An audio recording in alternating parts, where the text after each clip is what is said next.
قیام خالص اللہ کے لیے، کسی اور کے لیے قیام کرنا شرک فی العبادت کہلاتا ہے۔ رکوع سجدے کسی اور کے لیے جائز نہیں ہے، کسی اور مخلوق کے لیے جائز نہیں ہے۔ طواف کرنا یہ خانہ کعبہ کا خاص حق ہے، کسی اور کے لیے عمل جائز نہیں ہے۔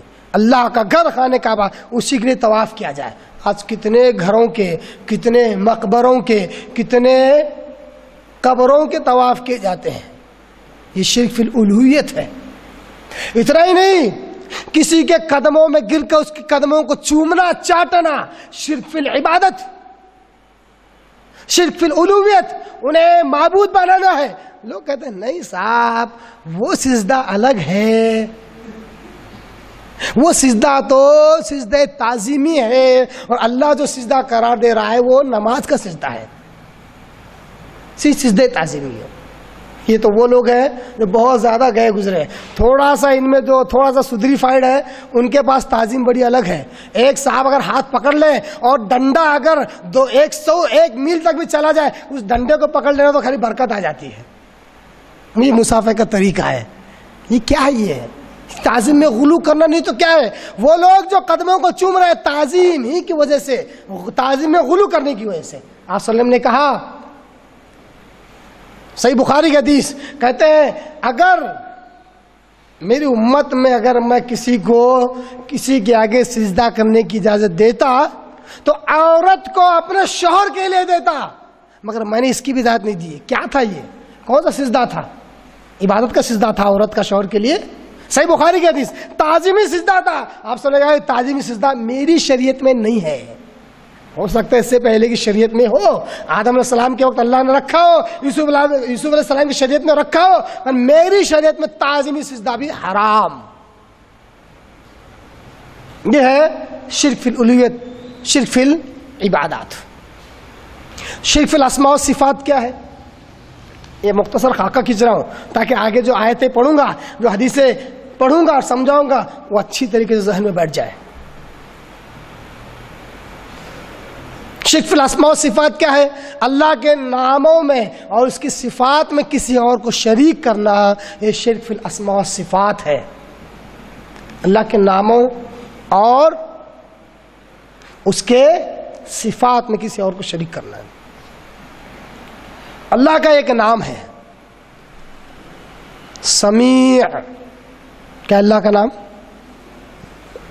عبد السمیع نام رکھتے ہیں نا، سمیع سننے والا۔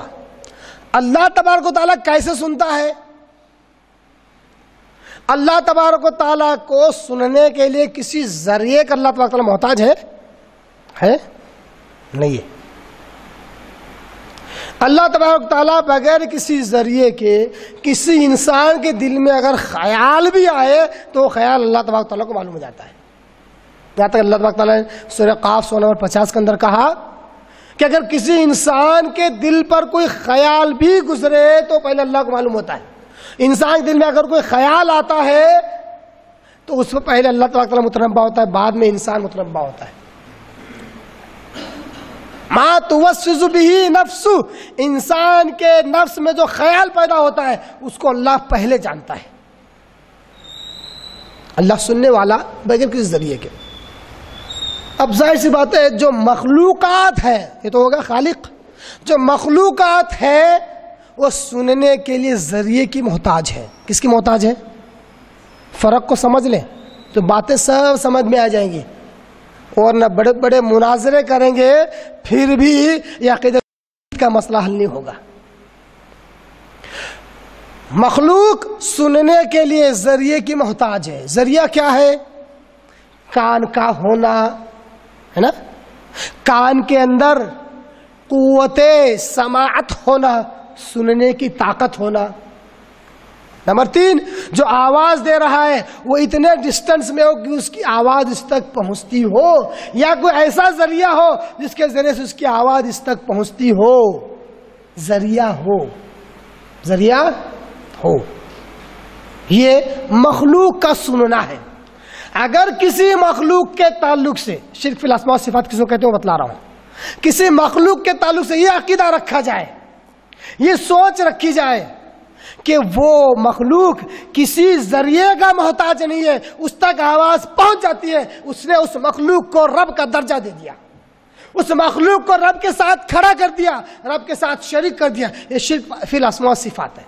کوئی یہ عقیدہ رکھے کہ میں لگاتار 2 مہینے سے بابا کو دل میں یاد کر رہا تھا،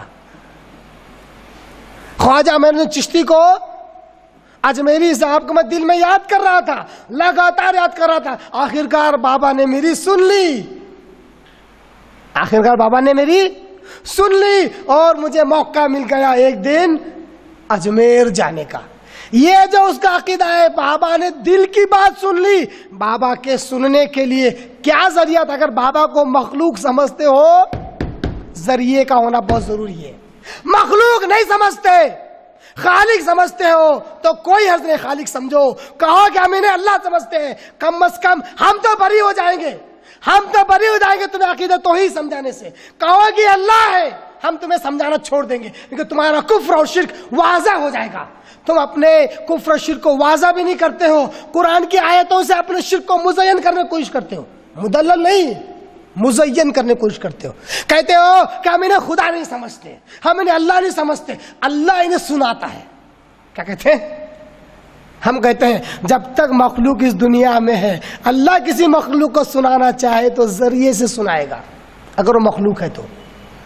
اور رہی بات جو مر جائے اور کسی مردے کو اللہ تبارک تعالیٰ سنا دے، وہ عالم برزخ کی زندگی ہے، اللہ کس کو کیسے سناتا ہے اس کا علم ہمیں ہوتا ہی نہیں ہے، تو اس کا قیاس ہم درگاہ کے اولیاء پر کیسے کر سکتے ہیں کہ اللہ انہیں سنا رہا ہے کہ نہیں سنا رہا ہے؟ کیسے معلوم ہوگا؟ تو بغیر ذریعے کے مخلوق کو سنائی دینا یہ شرک فی الاسماء والصفات ہے۔ اسی طرح اللہ کی ایک صفت ہے الحی، بڑی اہم صفت ہے، الحی یعنی زندہ۔